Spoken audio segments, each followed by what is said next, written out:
Hello दोस्तों, welcome to my YouTube channel. दोस्तों, इस वीडियो में आपको बताया जाएगी सरकारी दुकान क्या होती है, सरकारी राशन दुकान कौन खोल सकता है, सरकारी राशन दुकान खोलने के लिए कितनी जगह की आवश्यकता होगी, सरकारी राशन दुकान खोलने के लिए लाइसेंस कैसे प्राप्त करें, ग्रामीण क्षेत्रों में सरकारी राशन दुकान कैसे खोलें और शहरी क्षेत्रों में सरकारी राशन दुकान कैसे खोलें। दोस्तों, इस वीडियो में आपको संपूर्ण जानकारी दी जाएगी। तो दोस्तों, वीडियो को अंत तक बने रहेगा। आपको दोस्तों अगर वीडियो आपको थोड़ी भी पसंद आए तो लाइक और सब्सक्राइब करें। तो चलिए दोस्तों, इस वीडियो को शुरू करते हैं। हर व्यक्ति को अपने घर का राशन खरीदने के लिए राशन की दुकान जाना होता है। राशन की दुकान में जाकर अपना राशन कार्ड दिखाकर कोई भी नागरिक अनाज खरीद सकता है।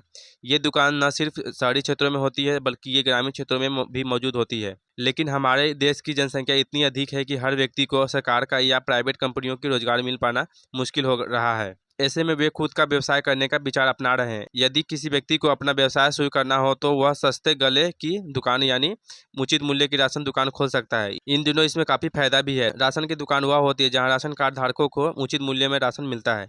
ये ऐसी दुकानें होती है जिसे सरकार की ओर से आवश्यक वस्तुओं अधिनियम धारा 3 के तहत उचित मूल्य पर आवश्यकता वस्तुओं का प्रदान करने के लिए लाइसेंस दिया जाता है। यह लाइसेंस सार्वजनिक वितरण प्रणाली के अनुरूप दिया जाता है। इसे इस तरह से भी समझ सकते हैं कि सरकार के द्वारा राशन जैसे गेहूं, चावल, दाल, चीनी एवं अन्य अनाज की कीमत निर्धारित की गई है। उसी निर्धारित दर पर राशन की वितरण अपने क्षेत्रों के लोगों को राशन देते हैं। ये दुकानें उचित मूल्य की राशन की दुकान होती है। तो चलिए दोस्तों, आप जानते हैं कि राशन की दुकान कौन खोल सकता है। राशन की दुकान खोलने के लिए क्या योग्यता होनी चाहिए। अलग अलग राज्य की सरकार अलग अलग होती है, किंतु कुछ योग्यता सभी के लिए निर्धारित होती है, जो कि इस प्रकार है। भारत का निवासी सरकार की दुकान खोलने के लिए इच्छुक व्यक्ति भारत के निवासी होने चाहिए। साथ ही वह जिस क्षेत्र का रहने वाला है उसी क्षेत्र में यह दुकान खोल सकता है। आर्थिक रूप से समर्थक आवेदन करने वाले व्यक्ति के बैंक खाते में कम से कम 50,000 रुपए की राशि होना आवश्यक है। इसका मतलब यह है कि वह आर्थिक रूप से समर्थ हो। शैक्षणिक योग्यता लोगों को राशन कार्ड दुकान खोलने के लिए पहले पात्रता कम से कम 10वीं कक्षा उत्तीर्ण होने की थी, जिसे बढ़ाकर अब स्नातक कर दी गई है। हालांकि अलग अलग राज्यों में यह योग्यता अलग अलग हो सकती है। पहले से लाइसेंस प्राप्त आवेदनकर्ता नहीं कर सकते आवेदन। ऐसे व्यक्ति जिन्होंने पहले एक राशन की दुकान खोलने के लाइसेंस प्राप्त कर लिया है लेकिन किसी कारण उनका लाइसेंस रद्द कर दिया गया है, तो वह लाइसेंस के लिए दोबारा आवेदन नहीं कर सकते हैं। कानूनी दोषी ऐसे व्यक्ति जो आवश्यक वस्तु अधिनियम 1995 के तहत दोषी है, वह भी इसके लिए आवेदन नहीं कर सकता है। अन्य लाइसेंस यदि किसी व्यक्ति के पास पहले का खाद्य विभाग की ओर से दिया जाने वाला खाने का तेल, चीनी, गेहूं, चावल आदि का लाइसेंस प्राप्त है, वह भी राशन की दुकान के लिए आवेदन नहीं कर सकता है। तो चलिए दोस्तों, जान लेते हैं कि राशन की दुकान खोलने के लिए कितनी जगह की आवश्यकता होगी। जिस जगह पर दुकान खोलना है उसके पूरे पेपर होनी चाहिए, चाहे वह जगह आपकी हो या रेंट एग्रीमेंट पर साइन करके आपने उस रेंट पर लिया हो। यह दुकान के लिए ऐसा क्षेत्र होना चाहिए जिसके सामने कम से कम 15 फीट चौड़ी सड़क हो, ताकि लोग राशन लेने जाए तो लोगों को राशन खरीदने में परेशानी ना हो। दुकान की ऊंचाई एवं चौड़ाई 3 मीटर से 5 मीटर की तक होनी चाहिए। यदि राशन की दुकान के पास आटा चक्की हो तो इससे लोगों को राशन खरीदने के गेहूं पिसवाने में आसानी हो जाएगी। तो चलिए दोस्तों, आप जानते हैं कि राशन दुकान खोलने के लिए लाइसेंस कैसे प्राप्त करें। यदि आप शहरी इलाकों में रहते हैं तो आपको राशन की दुकान खोलने के लिए लाइसेंस के लिए आवेदन कर सकते हैं। लेकिन यदि आप ग्रामीण क्षेत्रों में रहते हैं तो इसके लिए प्रक्रिया भी ऑनलाइन रखी गई है। यहाँ हम आपको दोनों क्षेत्रों में रहने वाले लोगों के लिए लाइसेंस प्राप्त करने के लिए प्रक्रिया बता रहे हैं।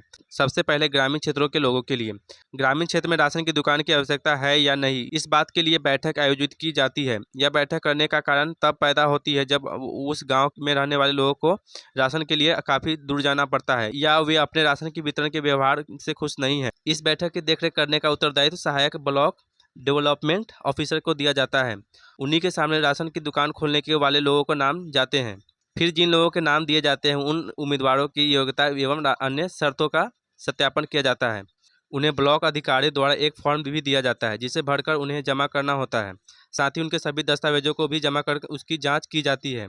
यदि किसी उम्मीदवार के पास किसी प्रकार का प्रमाण पत्र नहीं है तो वो उसके लिए अपने ग्राम सरपंच या सहायक ब्लॉक डेवलपमेंट ऑफिसर से संपर्क कर सकते हैं।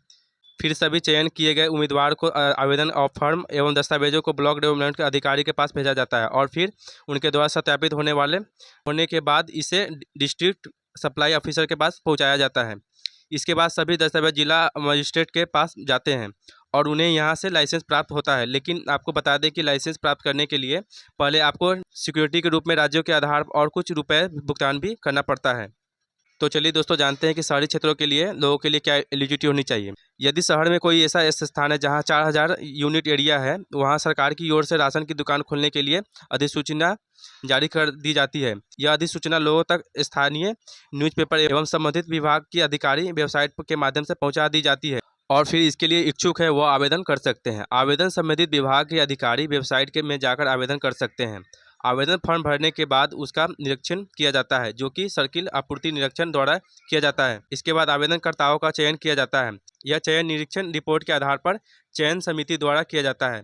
चयन समिति में शामिल होने वाले लोगों में जिला आपूर्ति अधिकारी, जिला मजिस्ट्रेट या अपर मजिस्ट्रेट, मुख्य विकास अधिकारी, राजस्व विभाग का एक चयन व्यक्ति आदि शामिल होते हैं। चयन समिति जिस आवेदनकर्ता का चयन करती है उसके आवेदन के आगे की जांच के लिए डिस्ट्रिक्ट सप्लाई ऑफिसर के पास पहुंचाया जाता है। डिस्ट्रिक्ट सप्लाई ऑफिसर आवेदन की जांच के साथ ही आवेदन की योग्यता एवं व्यवहार आदि की जांच कर ली जाती है। इसके बाद फिर से जिला मजिस्ट्रेट के पास फाइनल आवेदन भेजा जाता है और तभी आवेदनकर्ता को राशन की दुकान के लिए सरकार द्वारा लिए जाने वाले शुल्क का भुगतान भी करना पड़ता है। यह सिक्योरिटी शुल्क होता है। इस तरह से राशन की दुकान के लिए लाइसेंस प्राप्त कर अपने क्षेत्रों में राशन की दुकान खोल सकते हैं। आवेदकों को इससे सरकार की ओर से आमदनी प्राप्त होती है। धीरे धीरे जन यह दुकान चलने लग जाती है तो यह राशन की विक्रेता को अच्छा खासा मुनाफा होने लगता है।